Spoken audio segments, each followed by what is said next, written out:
Hi, wir sind der Palk und Pattberg und wir sind gerade in unserem Studio in Berlin.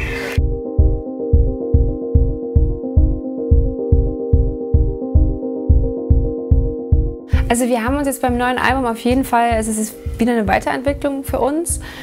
Beim letzten Album bei Smoke war das ja schon für uns irgendwie so absehbar, dass wir eher in eine Richtung gehen wollen, die vielleicht auch hier und da ein bisschen songiger ist, die sich ein bisschen von der Tanzfläche auch wegbewegt, zwar immer noch elektronisch, aber eben dann doch mehr, was man vielleicht auch nicht im Club unbedingt hören würde, weil es eben auch vom Tempo her schon langsamer war.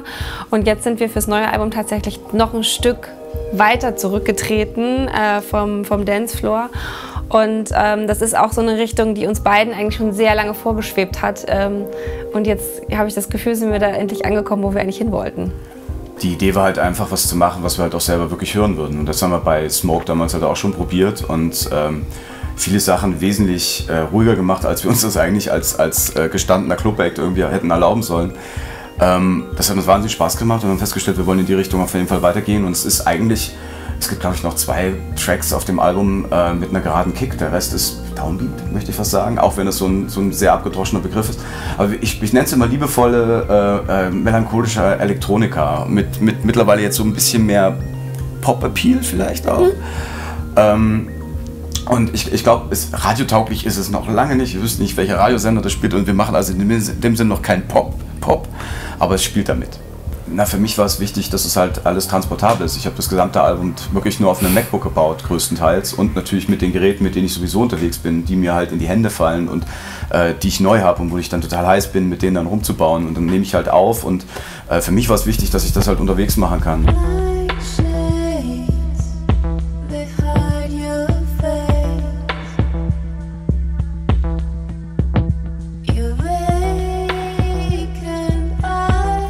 Ich bin so ein Hardware-Mensch, also ich mag das mit vor Geräten zu sitzen und halt auch den Kopf frei zu kriegen, gerade den Rechner zuzuklappen und dann halt einfach nochmal eine Viertelstunde, halbe Stunde zu jammen. Das ist mir sehr, sehr wichtig und das ist, glaube ich, bei dem Album auch ein sehr, sehr großer Ursprungsansatz eigentlich gewesen, halt auch eher so jam-mäßig ranzugehen, was ich sonst gar nicht gemacht hätte. Also viele von den Beats sind dann wirklich halt auch eingetappt erstmal grob und ich habe sie dann halt auch so krude gelassen, so gut es ging, um es halt einfach auch ein bisschen, weil halt dem Ganzen halt Evas sehr harmonische Stimme im Gegensatz, um das Ganze halt auch ein bisschen zu entpoppen wieder, dass es halt ein bisschen schief wird und halt eher zu uns passt und wir unseren Roots treu bleiben sozusagen. Mhm.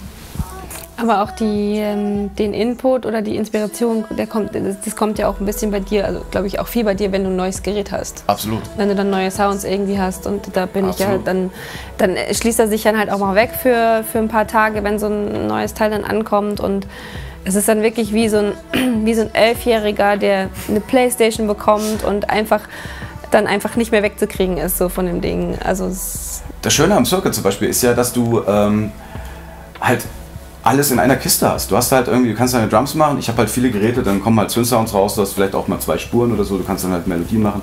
Aber ich bin wirklich, dadurch, dass ich auch viel reise und ich mag gerne Sachen, die ich mitnehmen kann und dann habe ich die da und ich kann mir ein komplettes Gerüst für einen Track auf meinem Schoß sozusagen im Flieger bauen. Und der Sound ist amtlich und das macht Spaß und es ist halt vor allem, ich hasse es, Bedienungsanleitung zu lesen, ich mag das nicht, ich will das nicht. Und das braucht man da auch nicht. Deswegen typisch Mann. Ja, schon. Das muss man so verstehen können. Ja. Nein, aber da kommt man so schnell rein, weil das halt alles sehr intuitiv aufgebaut ist und verständlich und manche manche Ansichten kennt man ja auch vielleicht aus Computerprogrammen, sind so vielleicht so ein bisschen inspiriert, weiß ich jetzt nicht, aber so die Art und Weise, wie es sich arrangiert, ist eigentlich sehr, sehr nah an dem, wie man auch schon lange arbeitet in der Szene. Deswegen ist viel mit eingeflossen.